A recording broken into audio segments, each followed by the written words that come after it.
when someone in command needs him, he can be there for him. It shows us that we need to see things from other points of views. I think in Piracy and Noble we established that because we went into the beginning of that series giving the audience a sense that these people were criminals. And then halfway around in the episode, we show that they were actually heroes. And getting to see the other guy's point of view is what Star Trek is basically about.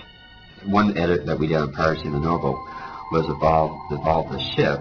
When the Columbia blows up, we did feel that explosion was close enough, so we wanted that to be a bigger and closer explosion.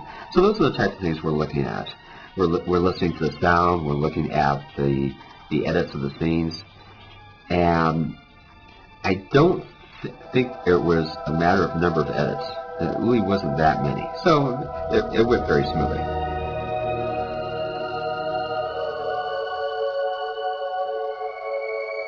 Welcome to Hidden Frontier. That's what we used to use.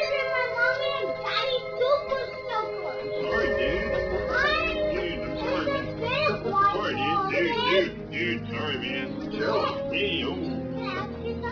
Asking us.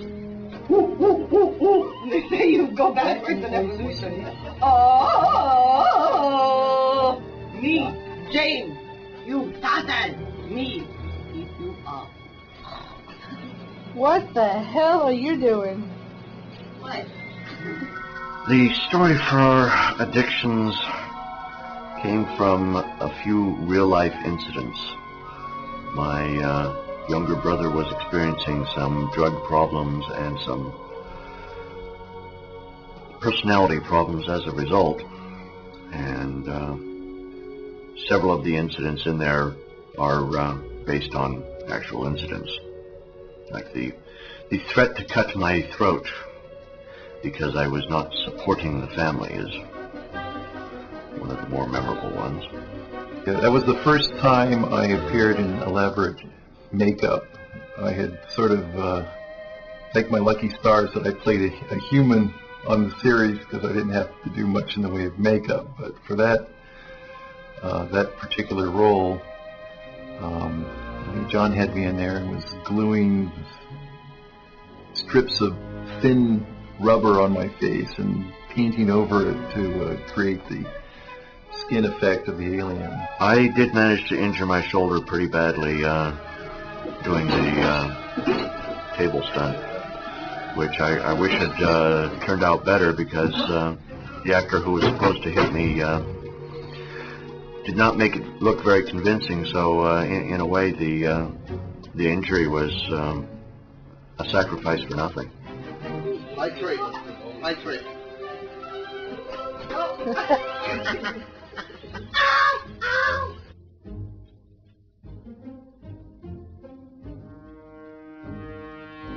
Ah! Corey. Throw your phaser away and then now! Now! In Grave Matters, I try to tackle a number of issues, from very personal ones, like Rose's connection to his family and the fact that his grandfather was someone he respected so much and still had this dark secret, to much more macrocosmic issues like war and peace and people from different cultures struggling to make peace and how difficult that is when there's so much that gets in the way of that. The largest turnout we had was we were filming Grave Matters, and we had 8 or 9 different ladies show up, and it was just, felt like a cattle call. It was one after the other. And it was a good learning experience because it was also a lot of fun. Because 8 or 9 different types of personalities were sitting here reading the same lines, and you're getting just different perspectives.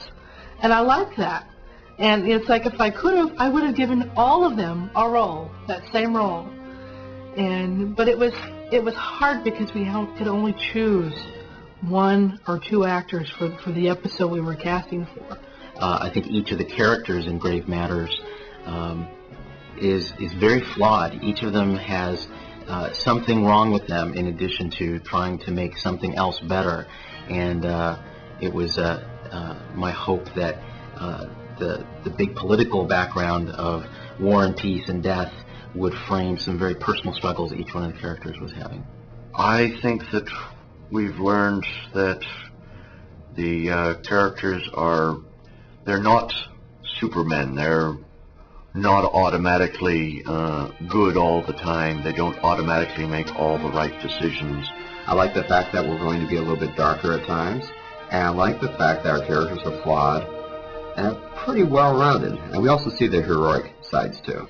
The most important one was what Ro learned about the need to forgive, the need to look beyond his own prejudice, even though his people were the ones who were oppressed. That doesn't mean that the oppressed can't have prejudices of their own that can get in the way of peace for him, as well as furthering his own inner journey to figure out who he is and what role Aster plays in that. Maybe for the first time he sees that he plays a role in larger society, in Bajoran society, where his words and his opinions can carry some weight in the way that the Bajoran people are going to look at their relationships with the Cardassians in the future. So he really symbolized, I think, a lot what a lot of people, a lot of characters in the show need to learn.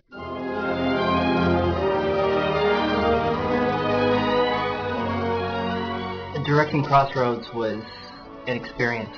I mean, I directed personally things totally without a green screen, and it's a lot different. It's crazy. I mean, for a new director, I would tell him, okay, sit down, think about every single scene, and you have to think about exactly how you're going to do every scene, and you have to really just concentrate on what you're going to do, because, you know, there was a huge battle scene, and you have all these actors there, and you have to make sure that you have the right intensity for all these actors.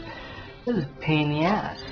There are moments, I think, in Crossroads that I would have changed. I would have acted a little more strongly, sort of trying to fit myself into him and find out who he is really was a challenge, and trying to be a little more quiet, a little more reserved was a bit difficult for me. I tend to be not very reserved, especially around people I'm comfortable with.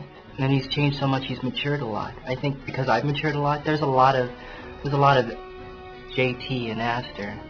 And because I've matured a lot over the last 5 years, the character has seen a lot of that maturity. And hopefully he's ready for a good, stable relationship. I think the reaction of at least people watching the show and seeing Aster and all the gay subplots, I think a lot of people see it as positive. I mean, I've been going to the boards and reading them, and a lot of people see him as positive, and they're really excited because they think Gene Roddenberry, this was the direction that he really wanted to go, but the networks wouldn't let him. I don't know how true that is. But, you know, there are negative responses too, but I kind of like the negative responses. I mean, at least it gets them to think a little bit, you know? Even if they hate what they're seeing, well, at least they get to see it, because that's the way Star Trek was meant to be, is to be all-inclusive for everything. So sometimes when they get a little personal, it hurts a little bit, but it's good for them. My most memorable moment with directing Crossroads, I think it was directing Adam and I. I think that was the most fun, because we got to be together and shoot something together, and I kind of worked with him a little bit before, but he's so talented to begin with. Your clubbing line that you had perfect last night. Didn't have to shoot too much, but I think because we're intimate off camera, I think it was really nice to bring that intimacy on camera, and that was really special for me.